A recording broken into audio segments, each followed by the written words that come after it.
today. I'm very excited to tell you and share with you some of the research that we've done about digital empathy. Empathy is understanding the feelings, the needs, the wants, the expectation of others around you, sometimes without them actually explicitly telling you. And for me, I think this is kind of fundamental within the concept of retail and within fashion as well. So digital empathy is walking in the shoes of your stakeholders. It's basic marketing. It's thinking about and anticipating the needs and wants of your consumers. If we think about it within a fashion retail context, it's still moving, it's still kind of constant, but it's all these kind of stuff. It's big data, it's many of the things that were talked about this morning, and I'm going to give you some examples.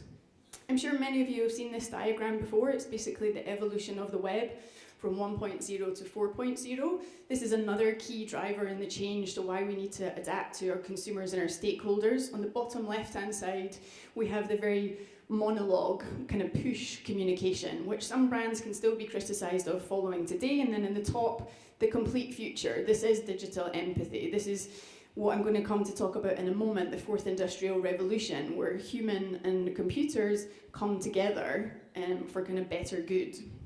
So what does this mean for consumer journey mapping?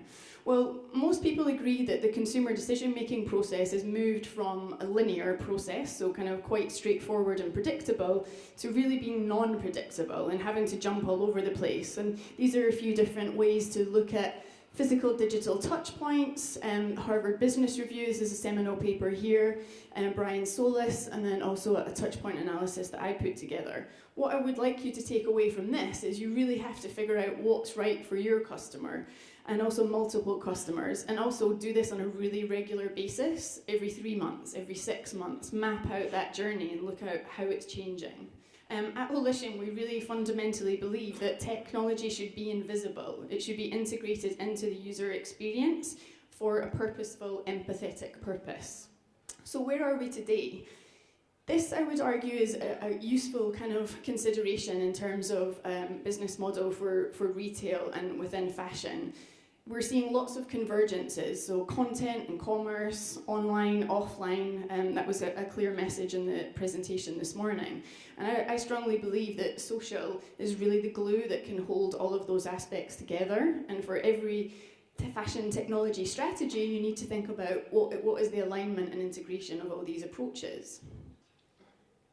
Other examples here, I would suggest good examples of digital empathy and thinking of the customer first. Gucci's recent DIY program, so the move towards personalization and customization on an online and in-store format. MySwear, which is the world's first truly luxury customizable sneaker company backed by Farfetch.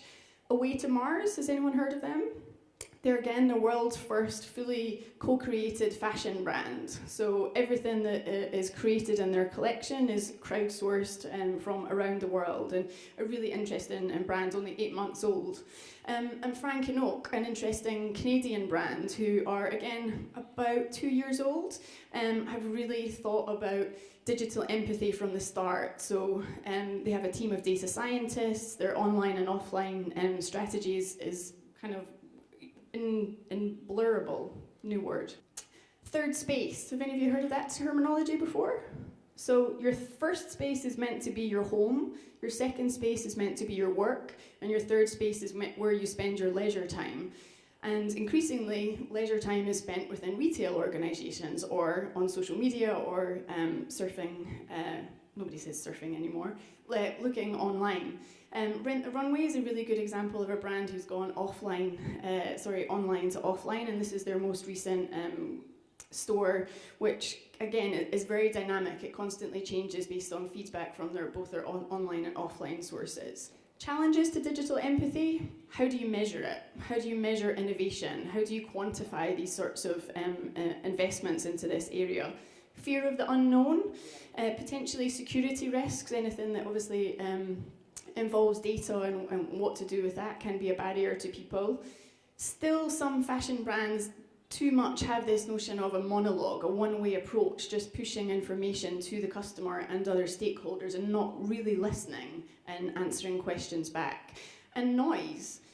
This next slide here shows you it's confusing. There are many, many different providers that you can go to for fashion technology sources, and it's useful to try and help find someone who can help you navigate those areas. So, looking forward to the future, something that we're very interested in at the moment is the notion of the fourth industrial revolution. This was a really good article in Forbes in 2015 that talks about many of the things that came up in conversation this morning. So, smart sensors, human-machine interfaces, again, this kind of blurring of the boundaries, how you're going to use Internet of Things. Are my shoes going to communicate who I am and what I am and where I'm going and give me directions so I don't get lost, etc. Another kind of source of information that I think is good if you're trying to decide what technology to invest in at what point of time is that Gartner, whenever they release their hype cycles, they project what's going to be kind of important or key at what stage in time as well. And you can see that a lot of the things here, again, show this notion of digital empathy. So human augmentation, conversational user interfaces, so conversational commerce, chatbots, etc. is another really good example of this. And then this slide is quite a useful takeaway in terms of looking at whenever you're doing things, the consumer is using their mobile first, so thinking of a mobile first strategy. All devices connected to everyone anywhere, so paths to purchase, you start it on a mobile, tablet, so that kind of the persistent cart idea. Human-centered design in the user experience, which is obviously something which is very passionate to our hearts at Holition, really mapping that journey out on a regular basis with anyone that we're working with, and looking at how the blurring of content and commerce goes to move forward. And as a result of all those things, using big data as much as possible to try and personalize your experience, your products, whatever is right for your particular customer. And of course, not forgetting your back end, because that's what's going to steer your front end effectively. And just to kind of leave you with a thought that is kind of interesting for us at the moment, is this notion that the interactions of the future are not going to be made of buttons. Thank you very much for your time.